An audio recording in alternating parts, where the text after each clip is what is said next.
بسم اللہ الرحمن الرحیم۔ حضرت ابو شیخ عجمی رضی اللہ عنہ سے مروی حدیث ہے،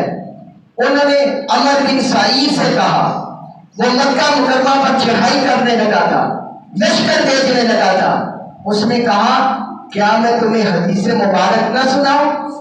حدیث مصطفیٰ صلی اللہ علیہ وسلم کیا میں تمہیں نہ سناؤں؟ اور وہ ایسی حدیث مبارک ہے کہ میرے کانوں نے انہیں سنا ہے اور میرے دل نے اسے یاد رکھا ہے، اور میری آنکھوں نے دیکھا جب حضور صلی اللہ علیہ وسلم یہ حدیث یہ فرمان بیان کر رہے تھے۔ حضور نے ارشاد فرمایا ان مکہ کا حرم اللہ، بے شک مکہ کو اللہ نے حرمت والا بنایا ہے، مکہ کو اللہ نے حرمت والا بنایا ہے، وَلَمْ يُحَرِّمْهَا النَّاسُ، اور لوگوں نے اسے حرمت والا نہیں بنایا، اللہ نے اسے بنایا ہے۔ یاد رکھو کہ جو شخص بھی اللہ پر اور یوم آخرت پر ایمان رکھتا ہے اس کے لیے یہ حلال نہیں ہے، اس کے لیے جائز نہیں ہے ان یسفک بہا دما ولا یعضد بہا شجرا، کہ وہ اس میں خون بہائے، اس میں خون بہائے اور یا اس کا درخت کاٹے، کسی کو اجازت نہیں ہے۔ مکہ کی ایسی عظمت حرمت ہے۔ آگے فرمایا کہ کوئی اعتراض کر سکتا ہے کہ حضور نے بھی تو وہاں قتال کیا تھا نا فتح مکہ کے دن، آقا علیہ الصلوۃ والسلام نے بھی تو اسے فتح کیا اور حضور نے بھی قتال کیا، جنگ کی، ورنہ کوئی اعتراض کر سکتا ہے میرے عمل پر تو تم اسے بتا دو، اسے خبر دے دو ان اللہ اذن لرسولہ ولم یأذن لکم، مصطفیٰ کو اللہ نے اجازت دی تھی، حضور کو اللہ نے اجازت دی تھی، تمہیں اللہ نے اجازت نہیں دی، اور صرف اللہ نے انہیں اجازت دی تھی۔ وَإِنَّمَا أُذِنَ لِلسَّاعَةِ مِنَ النَّهَارِ، فرمایا سنو کہ یہ جو اجازت مجھے ملی دن کی کچھ گھڑی کے لیے ملی، بس دن کی وہ کچھ ساعتیں تھی، کچھ گھڑیاں تھی جو میرے لیے حلال ہوئی اور قتال کرنا جائز ہوا۔ وَقَدْ عَادَتْ حُرْمَتُهَا الْيَوْمَ كَحُرْمَتِهَا بِالْأَمْسِ، اب اس کی حرمت اسی طرح پلٹ آئی ہے جس طرح پہلے تھی، جس طرح کل اس کی حرمت تھی کہ یہاں نہ کوئی درخت کاٹا جا سکتا ہے نہ خون بہایا جا سکتا ہے، فرمایا اسی طرح اس کی حرمت پلٹ آئی ہے، دوبارہ پلٹ آئی ہے۔ اس متفق علیہ حدیث ہے صحیح البخاری میں اور صحیح مسلم کے متفق علیہ حدیث۔ پھر ایک حدیث میں یہ بھی متفق علیہ حدیث ہے، حضرت عبداللہ بن عباس رضی اللہ عنہ سے مروی حدیث ہے،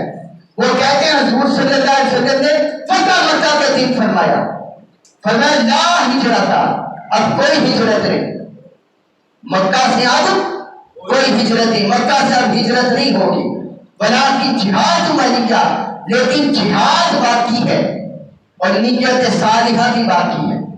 اچھی نیت اور جہاد یہ ابھی باقی ہے، یہ جاری رہے گا۔ وَإِذَا تُنْفِرْتُمْ فَانْفِرُوا، جب تمہیں جہاد کے لیے نکالا جائے تو نکلا کرو، اللہ کی راہ میں جہاد کیا کرو۔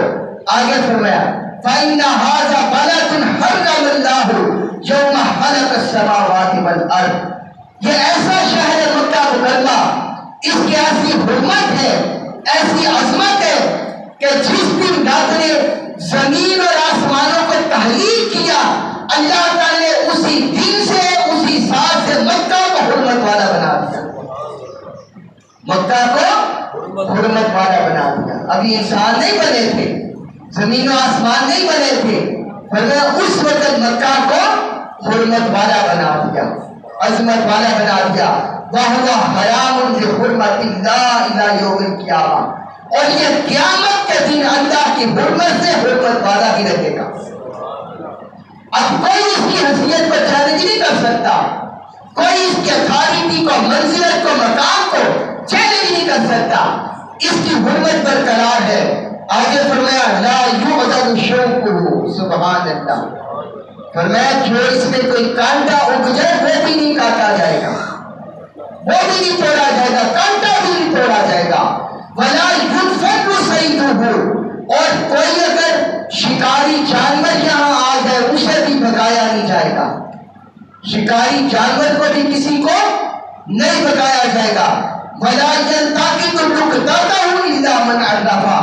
اور جب کوئی کسی کی چیز یہاں سے گر جائے کوئی اسے نہیں اٹھائے گا،